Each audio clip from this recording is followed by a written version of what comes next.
quiniela de la Lotería de Córdoba.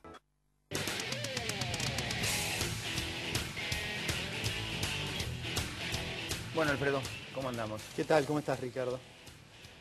¿Recordás que el primer programa comencé haciendo la columna con la frase qué difícil que es ser moderado en la Argentina, ¿no?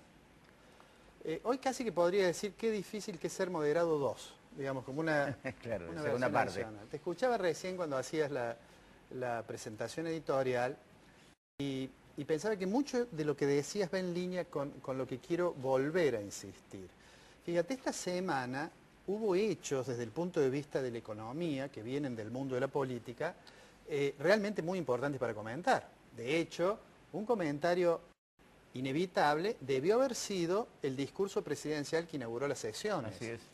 Sin embargo, las consideraciones sobre los indicadores que dio la presidenta, su visión sobre la evolución macroeconómica, en realidad duró poco más que el final de la Asamblea Legislativa, porque inmediatamente apareció esto que le llamaste gambito en tu presentación, que fue que mientras la presidenta anunciaba que había derogado los decretos de necesidad y urgencia, en realidad había otros decretos y en realidad ya había sido remitido al banco y se hizo una edición adicional del boletín oficial para poder ser publicado. Bueno, y todo eso apareció como un acto de, entre comillas, viveza criolla.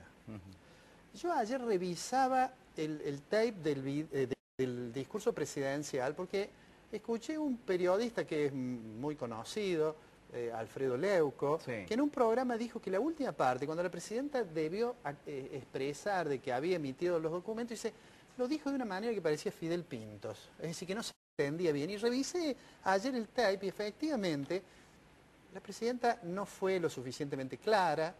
No sé si la intención ha sido realmente engañar al auditorio o no, pero lo que produjo fue que nadie hablara de los datos del discurso, nadie discutiera de las ideas o de la visión que la presidenta tiene y se produjo esto de la reacción de la oposición que recién calificabas de belicosa, digamos, es como una especie, por usar una expresión vulgar, de una oposición a cara de perro, y a cara de perro enojado, digamos, ¿no? Así es. ¿Qué consecuencia tiene esto? Digamos, la oposición reacciona, la presidenta dice que va a seguir adelante porque hay un plan destituyente, incluso hace un discurso en el cual hizo referencias a la vida privada de la jueza. Digo, por eso digo, qué difícil es ser moderado. Dos, la segunda, digamos, versión de qué difícil es ser moderado. ¿Esto con qué tiene que ver? Con que es imposible discutir consensos para diseñar política económica en ese contexto político. Recién me decía un colega de la facultad, que tiene algunos años más que yo, y con mucha sabiduría me decía, y que no es oficialista, me decía, en realidad los Kirchner tienen suerte, dice. Tienen suerte con los precios internacionales, tienen suerte con las cosechas, y tienen suerte con la oposición que les ha tocado. Así es. Porque él lo decía alarmado, en el sentido de que, bueno, no hay, desde el punto de vista de la oposición, probablemente producto de aquella heterogeneidad que señalabas, medidas más o menos concretas para decir, bueno, ante esta circunstancia, ante esta situación insólita que es que la presidenta virtualmente oculte que hay un decreto por el cual se va a afectar fondos del central para atender deuda, digo, lo que insólito es que tampoco desde la oposición está muy claro, y es producto de la heterogeneidad, cuál es la opción que tiene para eso. Además no tienen liderazgo. Además de eso. Pero además lo que está claro, el gobierno ya no puede ocultar que tiene problemas fiscales serios. Totalmente. Y bueno, lo que hay que discutir razonablemente, cómo se sale de eso, por supuesto exigiendo que se respeten las normas y que se respete la institucionalidad y todo lo demás. Ahora, no se va a propender a eso si la oposición llama a quien está propuesta para ser presidente del Banco Central, a Mercedes Marco del Pont, y la llama para que vaya a un horario determinado y como dice, bueno, podría ir mañana, hacen un dictamen por el cual no le aprueban el pliego. Es una cosa, digamos, de increíble. un nivel de intolerancia Kafkiano. muy grande. Yo sinceramente, como me gusta apostar a que puede en algún momento primar la racionalidad, creo que finalmente no se va a llegar a que se tenga que ir de central Marco del Pont. Y no lo digo porque tenga ningún juicio particular sobre ella, porque en realidad recién ha sido propuesta por el presidente del Banco Central, he leído un par de artículos que además son bastante viejos y que no son de cuestiones monetarias, sino de cuestiones más ligadas al desarrollo del sector industrial, pero, Sí. pero digo, no es ese obviamente el camino, no es el camino de ese nivel de confrontación. ¿Qué pienso?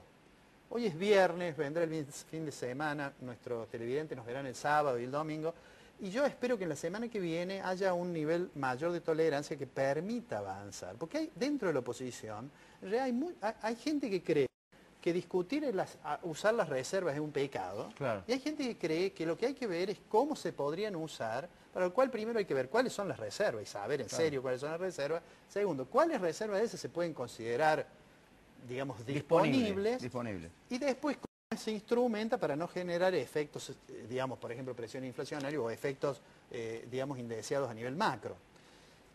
Eso, si seguimos en este clima y no se avanza en ese camino me parece que se va sí a ir deteriorando la situación económica. Fíjate, el gobierno dice, ¿cómo será que está bien lo que queremos hacer, que los indicadores de los bonos suben, etcétera, Sí, etcétera? sí, Yo sí. esta mañana digo, me voy a fijar cómo estamos con el riesgo país. Viste que en Argentina hay épocas en que se pone de moda una cosa. Bueno.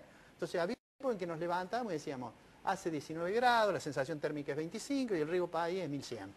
¿No? Nadie sabe muy bien qué es la sensación térmica, menos aún qué es el riesgo país. Pero digo, hoy me fijaba, y digo, para ser bien claro, cuando se dice riesgo país, lo que se dice es la diferencia entre la tasa de interés que tiene que pagar Argentina y la tasa de interés que tiene que pagar alguien que no implica riesgo. Estados Unidos. Eso es el riesgo país. Es como si dijéramos... O Brasil o Uruguay. Claro, imagínate que vos me decís, ¿por qué no me prestás Chile. plata? Entonces yo digo, bueno, Fonseca le voy a cobrar el 10%. Y después viene Sargioto, con quien vamos a hablar dentro de un rato, y como es un hombre más solvente que vos, a lo mejor yo le cobro el 5%. Claro. ¿Pero por qué? Porque hay una prima de riesgo ahí. Bueno, Claro. la diferencia entre el 10 y el 5 No me haces quedar muy es bien. el riesgo país. No, lo que hablo es de la soberanía que todos Está bien, conocemos, tiene es una Sargioto. forma, es una forma de de su decirlo. patrimonio, digamos. Bueno, Está bien. no, pero digo, entonces esta mañana me fijé, este es un indicador que se calcula, que lo calcula una consultora internacional. Bueno, digo, Brasil hoy tiene un riesgo país de 198. ¿Qué quiere decir 198? Que hay 2 puntos de diferencia de tasa de interés. Claro, está recibiendo préstamos al 7%, ¿no? 5, 6. México, claro, al 5, 5, 6. 6%. México tiene 160 puntos. ¿Qué quiere decir? Que tiene una sobretasa de 1.6 más o menos. Sí. Uruguay, 2.45. Digamos, los que vamos primeros, lamentablemente, somos Venezuela, que tiene 976 puntos básicos, es decir, que paga 10 puntos más, y Argentina, que paga 764, es decir, 8 puntos más.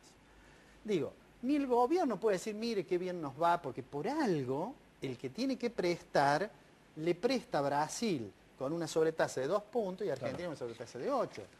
Digo, haría falta un cierto acto de humildad y honestidad de parte del gobierno y racionalidad y prudencia de parte de la oposición. Quizás somos los ciudadanos que no demandamos eso, quizás es nuestra historia reciente que nos lleva a posiciones extremas que hace que sea tan difícil ser moderado en la Argentina. Ahora, lo que está claro, que si se sigue en este camino, se va a ir complicando cada vez más. Así El es. gobierno no se va a poder preocupar del tema de la inflación, hablamos el programa pasado, y que es un tema bien complicado, si sigue diciendo que hay inflación y mientras tanto sigue peleando con los jueces y sigue peleando con la oposición. Claro. No lo va a poder hacer. No. No va a poder abordar el tema de la inversión si sigue peleándose como hasta ahora.